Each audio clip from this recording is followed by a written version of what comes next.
It is home inspection day here at 146 Bear Castle Drive at Lake Anna, Virginia.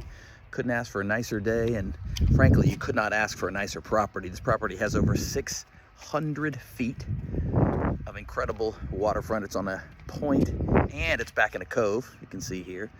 I represent the buyers here. We're obviously under contract. They're doing their home inspection today, and this piece of property is, no exaggeration, seriously one of the nicest here on the lake. This flat point lot just extending out into the lake.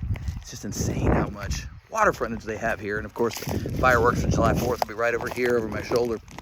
Really happy for them. But again, we're here because it is home inspection day. So why are we getting a home inspection? Well, as I mentioned, I represent the buyers who are purchasing this property here at Bear Castle. And when we made our purchase offer, one of the terms that we included in the contract was a home inspection.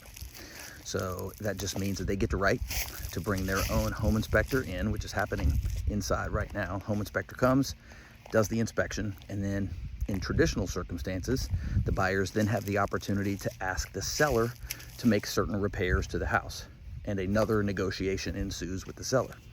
And if they agree on what repairs will be made by the seller, then the deal goes forward. If the parties can't reach an agreement, then the buyer is protected with the opportunity to back out of the deal, tear up the contract, and get their deposit back.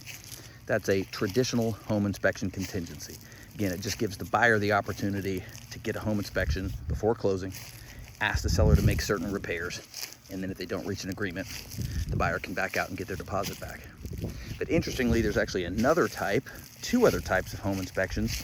You can get a home inspection with the right to void only, which simply means, and this is going to be much more attractive to the seller, that type of inspection simply means, look, me, the buyer, I have the right to get a home inspection, but I'm promising you, Mr. Seller, that I am not going to ask you to make any repairs. I'm simply getting a home inspection for my informational purposes only, just to make sure that there's not a major problem hiding in the shadows. If there is, I would have the right to void the contract. I could tear up the contract, walk away from the deal, and get my deposit back. But that's attractive to sellers, and it's often used by buyers in highly competitive environments where you're in a crowd of buyers, 5 or 6 or 10 offers, and you're trying to stand out. It's attractive to the seller if you say, look, I promise, cross my heart, I'm not going to be asking you for repairs. I just want the home inspection so I know what's going on before we settle. And then, of course, the third type of home inspection is truly a home inspection for informational purposes only. And in that circumstance, you really don't even have the right to void the contract. You are stuck with the house. It's a lot more risky for a buyer, but it's very, very attractive to the seller if you're in a competitive environment. So those are some of the home inspection 101s to consider. And I'm going to get back to this home inspection.